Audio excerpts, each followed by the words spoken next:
हरे कृष्णा। राधे राधे। तुलसी माता की जय। आप सभी को कार्तिक मास की ढेर सारी शुभकामनाएं। कार्तिक मास का हिंदू धर्म में विशेष महत्व है और यह मास भगवान श्री विष्णु और उनकी प्रिय तुलसी माता को समर्पित होता है। कार्तिक मास को दान, पूजा, उपवास और सत्संग का पवित्र मास माना जाता है, जिसमें विशेष रूप से तुलसी जी की पूजा का महत्व है। तुलसी माता को हिंदू धर्म में बहुत ही पवित्र और पूजनीय माना जाता है। उनका विवाह भगवान श्री विष्णु के शालिग्राम रूप से हुआ था, जिससे तुलसी विवाह का आयोजन भी इस पवित्र मास में किया जाता है। तुलसी माता की कथा में धर्म, भक्ति और जीवन के आदर्शों का वर्णन है। तुलसी माता की इस पावन कथा को सुनने से पापों का नाश होता है और मोक्ष की प्राप्ति होती है। तुलसी माता की पूजा से घर में सुख, शांति, समृद्धि और आरोग्य की प्राप्ति होती है। इसलिए श्रोताओं, कार्तिक मास में तुलसी माता की कथा सुनने का विशेष महत्व है और इस कथा से हमें अपने जीवन में सच्ची भक्ति, संयम और आस्था का मार्ग दिखता है। तो आइए अब हम सब तुलसी माता को नमन करके तुलसी माता की कुछ कथाओं का रसपान करते हैं। आप सभी इन कथाओं को पूरा सुनने के साथ ही हमारे चैनल पर हर दिन कार्तिक मास की कथाएं भी जरूर सुनिएगा और वीडियो को लाइक करके कमेंट बॉक्स में तुलसी माता की जय जरूर लिखिएगा। तो पहली पौराणिक कथा के अनुसार एक बार भगवान शिव ने अपने तेज को समुद्र में फेंक दिया था। उससे एक महातेजस्वी बालक का जन्म हुआ और यही बालक आगे चलकर जालंधर के नाम से पराक्रमी दैत्य राजा बना, जिसकी राजधानी का नाम जालंधर नगरी था। दैत्य राज कालनेमी की कन्या वृंदा का विवाह जालंधर से हुआ। जालंधर महाराक्षस था।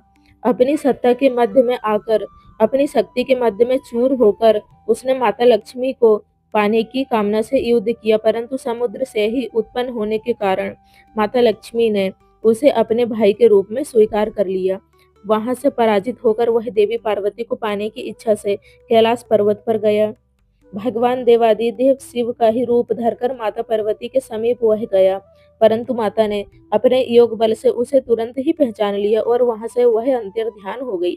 देवी पार्वती ने क्रोधित होकर सारा वृतांत भगवान विष्णु को सुनाया। जालंधर की पत्नी वृंदा अत्यंत पतिव्रता स्त्री थी। उसी के पतिव्रत धर्म की शक्ति से जालंधर ना तो मारा जाता और ना ही पराजित होता था। इसलिए जालंधर का नाश करने के लिए वृंदा के पतिव्रत धर्म को भंग करना बहुत जरूरी था। इसी कारण भगवान विष्णु एक ऋषि का वेश धारण करके वन में जहाँ पहुंचे, जहाँ पर वृंदा अकेली भ्रमण कर रही थी। भगवान के साथ दो मायावी राक्षस भी थे, जिन्हें देखकर वृंदा वही भयभीत हो गई। ऋषि ने वृंदा के सामने क्षण भर में ही दोनों को भस्म कर दिया। उनकी शक्ति देखकर वृंदा ने कैलाश पर्वत पर महादेव के साथ युद्ध कर रहे अपने पति जालंधर के बारे में पूछा। तब ऋषि ने अपनी माया से दो बानर वहां प्रकट किए। एक बानर के हाथ में जालंधर का सिर था और दूसरे के हाथ में धड़। अपने पति की यह दशा देखकर वृंदा मूर्छित होकर गिर पड़ी। होश में आने पर उन्होंने ऋषि रूपी भगवान से विनती की कि वह उसके पति को जीवित कर दें। तब भगवान ने अपनी माया से फिर से जालंधर का सिर धड़ से जोड़ दिया, परंतु स्वयं भी वह उसी शरीर में प्रवेश कर गए। वृंदा को इस छल का जरा भी आभास नहीं हुआ। जालंधर बने भगवान के साथ वृंदा पतिव्रता का व्यवहार करने लगी, जिससे उसका सतीत्व भंग हो गया। ऐसा होते ही वृंदा का पति, जो महादेव से युद्ध कर रहा था, जालंधर युद्ध में हार गया और उसका वध कर दिया गया। इस सारी लीला का जब वृंदा को पता चला तो उन्होंने क्रोधित होकर भगवान विष्णु को शिला होने का श्राप दे दिया और स्वयं भी सती हो गई। जहाँ पर वृंदा भस्म हुई वहां तुलसी जी का पौधा उगा। भगवान विष्णु ने वृंदा से कहा, हे वृंदा, तुम अपने सतीत्व के कारण मुझे लक्ष्मी जी से भी अधिक प्रिय हो गई हो। अब तुम तुलसी के रूप में सदा मेरे साथ रहोगी। जो भी मनुष्य मेरे शालिग्राम रूप के साथ तुलसी जी का विवाह करेगा, उसे इस लोक और परलोक में विपुल यश की प्राप्ति होगी। जिस घर में तुलसी जी होती है वहां यम के दूत भी असमय नहीं जा सकते। गंगा जी और नर्मदा नदी के जल में स्नान और तुलसी जी का पूजन एक बराबर माना जाता है। चाहे मनुष्य कितना भी पापी क्यों न हो, मृत्यु के समय जिसके प्राण मंजरी रहित तुलसी और गंगा जल मुख में रखकर निकल जाते हैं, वह पापों से मुक्त होकर बैकुंठ धाम को प्राप्त होता है। जो मनुष्य तुलसी और आंवलों की छाया में अपने पितरों का श्राद्ध करता है, उनके पितरों को मोक्ष मिल जाता है। अब सुनिए तुलसी माता की दूसरी कहानी। कार्तिक के महीने में सभी औरतें तुलसी माता को सींचने जाया करती। तब सींच कर आती, परंतु एक बूढ़ी माई आती और कहती, हे तुलसी माता, सत की दाता, मैं बिड़ला सी चू तेरा, तू कर निस्तार मेरा। तुलसी माता, अडुआ दे, लडुआ दे, पीतांबर की धोती दे, मीठा मीठा ग्रास दे, बैकुंठ का बास दे, चटके की चाल दे, फटके की मौत दे, चंदन की काठ दे, झालर की झनकार दे, साईं का राज दे, दाल भात का जीवन दे, ग्यारस की मौत दे, श्री कृष्ण का कांधा दे।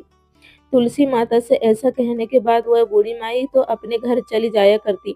अब धीरे धीरे कार्तिक मास में जब वह इसी तरह से जल अर्पित करके तुलसी जी से कहा करती, तो धीरे धीरे तुलसी जी सूखने लगी।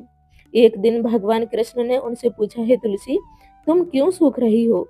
तुम्हारे पास तो इतनी औरतें आती हैं, तुम्हें मीठा भोग लगाती हैं, गीत गाती हैं और तुम्हें सिंचा करती हैं। तब तुलसी माता ने कहा, एक बूढ़ी माई रोज आती है और इस तरह की बात कहकर जाती है। मैं उनकी सारी बात तो पूरी कर दूंगी, पर कृष्ण का कांधा कहाँ से लाऊंगी?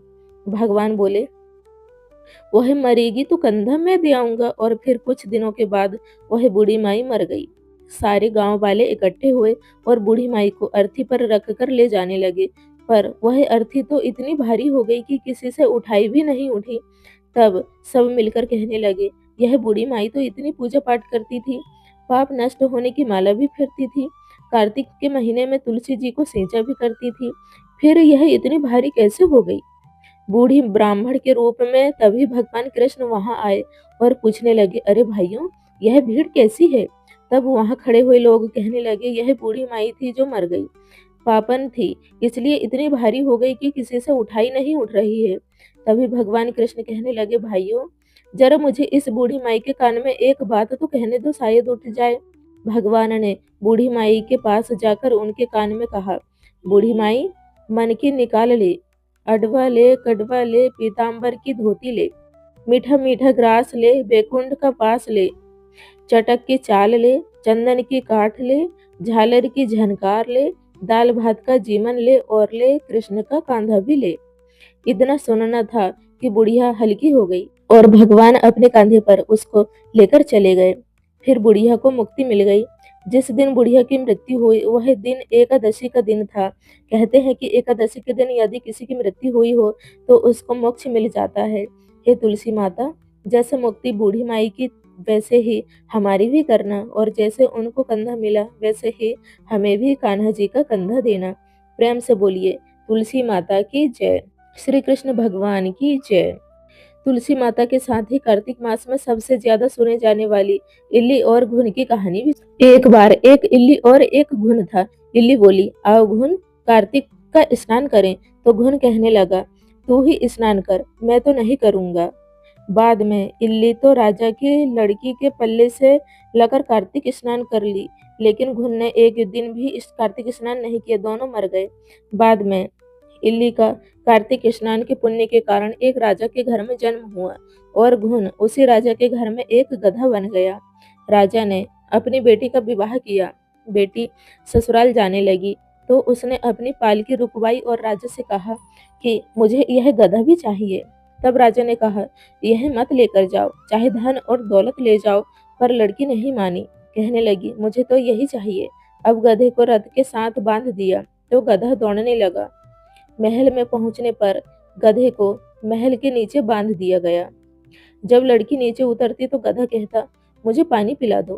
तब लड़की ने कहा, मैंने तो पहले ही कहा था कार्तिक स्नान कर ले, पर तूने कहा था मैं तो बाजरा खाऊंगा और ठंडा ठंडा पानी पीऊंगा। उन दोनों को इस प्रकार बातें करते राजा ने एक दिन सुन लिया।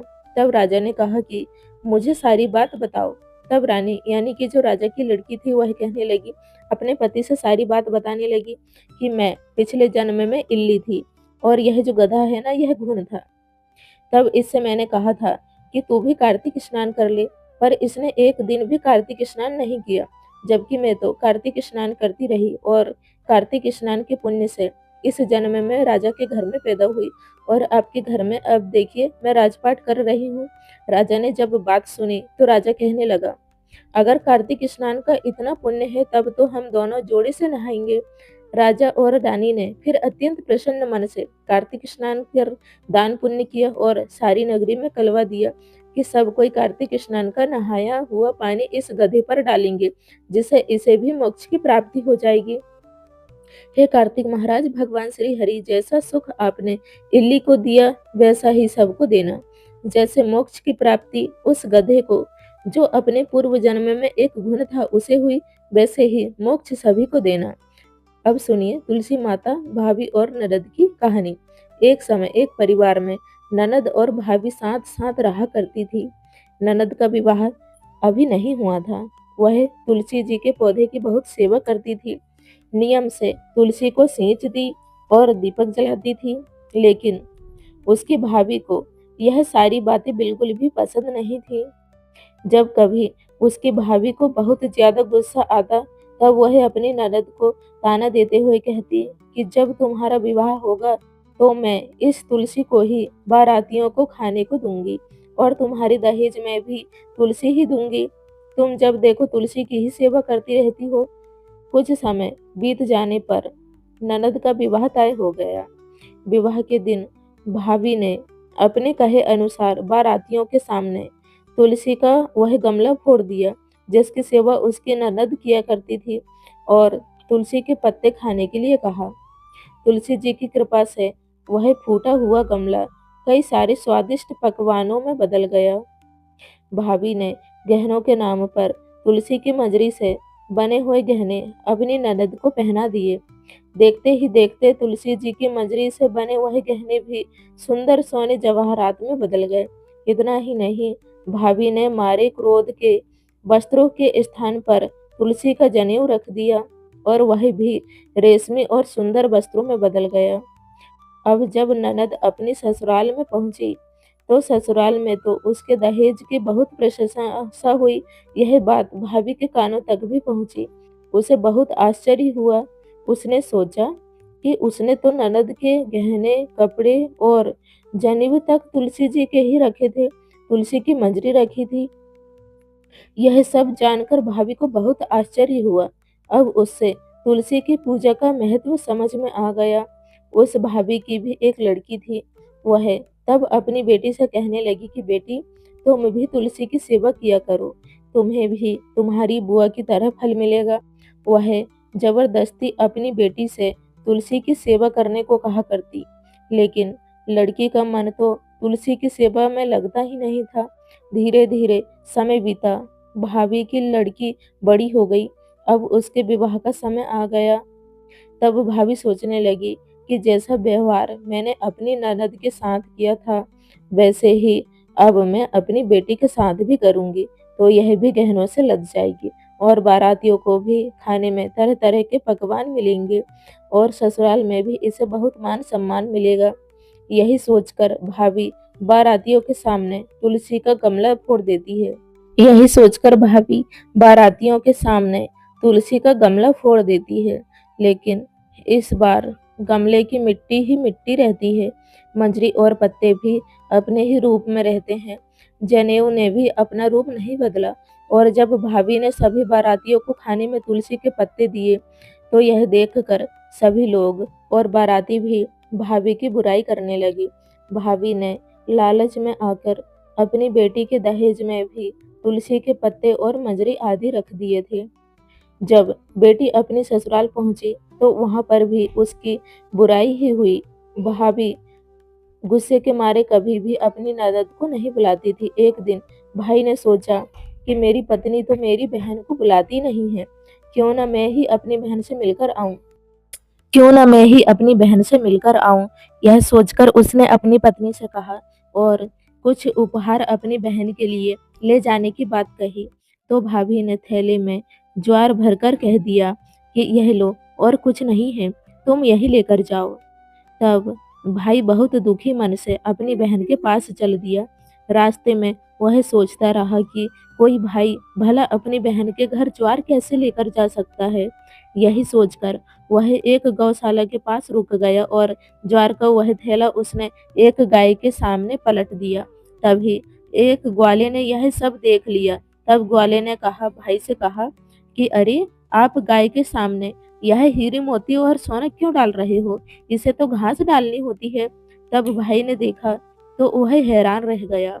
भाई ने ग्वाले को सारी बात बताई और धन लेकर खुशी-खुशी अपनी बहन के घर चल दिया। दोनों भाई-बहन एक दूसरे को देखकर बहुत प्रसन्न हुए। तब बहन ने तुलसी माता से सच्चे मन से प्रार्थना की कि उसकी भाभी को सद्बुद्धि प्राप्त हो जाए और तुलसी माता की कृपा से उनके घर में सुख, समृद्धि और धन के भंडार भर जाए। तब कुछ दिनों के बाद देखते ही देखते भाभी का मन बदल गया और वह अपनी ननद को बहुत मान सम्मान देने लगी और अब वह भी सच्चे मन से तुलसी जी की सेवा करने लगी। तुलसी माता की कृपा से उनके घर में सुख समृद्धि के भंडार भर गए। उनके घर में अब कलह कलेश नहीं होता था और सभी सुख से रहने लगे। प्रेम से बोलिए तुलसी माता की जय। आज की यह कथा आपको कैसी लगी कमेंट बॉक्स में जरूर बताइए। मिलते हैं अगली वीडियो में, तब तक के लिए हरे कृष्णा, राधे राधे।